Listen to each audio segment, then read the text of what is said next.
पहले के वक्तों में मुस्तकबिल देखने के लिए, मुस्तकबिल जानने के लिए लोग नजूमियों के पास जाया करते थे। लेकिन अब 2023 में पाकिस्तान की अगर बात करें तो वहाँ पे नजूमियों की ज़्यादा ज़रूरत नहीं पड़ती। वहाँ पे अखबार की शह सुर्खियाँ हवाओं का रुख ये बता देता है कि आने वाला कल किसके हक में होने जा रहा है, आने वाले कल में किसके लिए आसानियाँ और किसके लिए मुश्किलात होने जा रही हैं। ये सब कुछ हवाओं के रुख पे समझ आ चुका था। गुज़श्ता 1 साल 1.5 साल से जो सूरत हाल चल रही थी, उसमें एक जो सबसे बड़ा पहलू था कि मियाँ साहब वतन वापस कब आएंगे, क्या मियाँ साहब वतन वापस आ सकेंगे, सियासी तौर पर एक्टिव हो सकेंगे। वो पहलू एक इतना इंटरेस्टिंग था जिससे पूरे पाकिस्तान को और पाकिस्तान की सियासत को अपने गिरद घुमा के रखा था। अब बिल आखिर मियाँ साहब की वतन वापसी का परवाना जारी हो चुका है। 21 तारीख की शाम गालिबन मियाँ साहब वतन वापस आ जाएंगे। दुबई के रास्ते वो पाकिस्तान आएंगे और जो इत्तलात हैं कि उनके साथ कुछ बड़ी तादाद होगी सहाफ़ियों की और दीगर उनके जो दोस्त अहबाब हैं उनकी तादाद होगी जो कि उस तैयारे में उनके साथ सवार होकर पाकिस्तान पहुंचेंगे। मियाँ साहब के हवाले से एक और जो सबसे बड़ी रुकावट थी कि मियाँ साहब जब वतन वापस आएँ तो उनको गिरफ्तार ना किया जाए। इस हवाले से पाकिस्तान मुस्लिम लीग नून की जो लीगल टीम है वो ये कहती नज़र आ रही थी कि उनकी तैयारियां मुकम्मल हैं और मियाँ साहब को गिरफ्तारी का सामना नहीं करना पड़ेगा। बिल आखिर आज इस हवाले से भी जो फैसला महफूज किया था उसको सुना दिया गया और ये कहा जाए कि मियाँ साहब की जो वतन वापसी पर गिरफ्तारी का खतरा था वो टल चुका है, तो गलत ना होगा।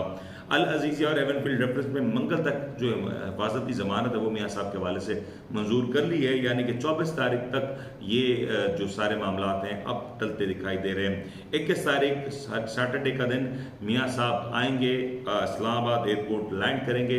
इस्लामाबाद से बराह रास्त लाहौर जाएंगे और फिर लाहौर जाके वहाँ पे एक जलसा किया जाएगा। ये जलसा मियाँ साहब के लिए, पाकिस्तान मुस्लिम लीग नून के लिए और पाकिस्तान मुस्लिम लीग नून के मुस्तकबिल के लिए इंतहाई ज़रूरी करार दिया जा रहा है। इस जलसे का आउटकम क्या होगा ये आने वाले सियासी मंजरनामे को तय करेगा। लेकिन सवाल यह है कि मियाँ साहब जो कि आज से कुछ अरसा पहले तक एक इश्तिहारी थे, मफरूर थे, सज़ा याफ्ता मुजरिम थे, अब उनके लिए ये जो सारी रुकावटें हैं वो आहिस्ता आहिस्ता हल होती नज़र आ रही हैं। तो इसके पीछे की वजूहात क्या हैं? मियाँ साहब की सियासत कहें, मियाँ साहब की दानिशमंदी कहें या मियाँ साहब की डीलिंग टैक्टिक्स कहें, इसको जो भी नाम दिया जा सकता है, लेकिन हकीकत तो ये है कि मियाँ साहब वतन वापस आ रहे हैं और मियाँ साहब जैसे ही वतन लौटेंगे तो जो सियासी फोकस है वो पूरी तौर पे मियाँ साहब पर शिफ्ट हो जाएगा। इसके असरात पाकिस्तान की पॉलिटिक्स पे क्या होंगे ये आप बखूबी तौर पे जानते हैं, लेकिन ये कहना ज़रूर है कि पाकिस्तान में जो अदल इंसाफ का निज़ाम है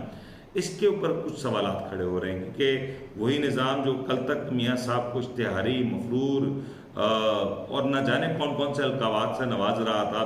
आज वही सारे मामला हल होते दिखाई दे रहे हैं और बाआसानी होते नज़र आ रहे हैं। अदालतों में सवाल पूछा तो गया कि मियाँ साहब जो कि वतन से गए थे इलाज की गर्ज के लिए और कहा जा रहा था कि चंद हफ्तों में वो वापस आ जाएंगे, वो इतने अरसे तक मुल्क से दूर क्यों रहे और अब वो आते ही वो रिलीफ उनको मिल जाएगा, ये पाकिस्तान नहीं हो सकता है। और फिर वो जो मियाँ साहब की जो सेहत का मामला था, गालिबन मैं गलत नहीं हूँ तो मियाँ साहब जब पाकिस्तान से निकले होंगे और अब 5 साल बाद जब वो पाकिस्तान वापस आ रहे हैं लौट के, तो उनकी सेहत हम दुआ तो करते हैं कि वो अच्छी हो, लेकिन उम्र तो उनकी वहाँ पे नहीं ठहरी, उम्र रिवर्स भी नहीं गई, तो उनकी उम्र तो में उसमें तो इजाफा हुआ। तो उसके बावजूद मियाँ साहब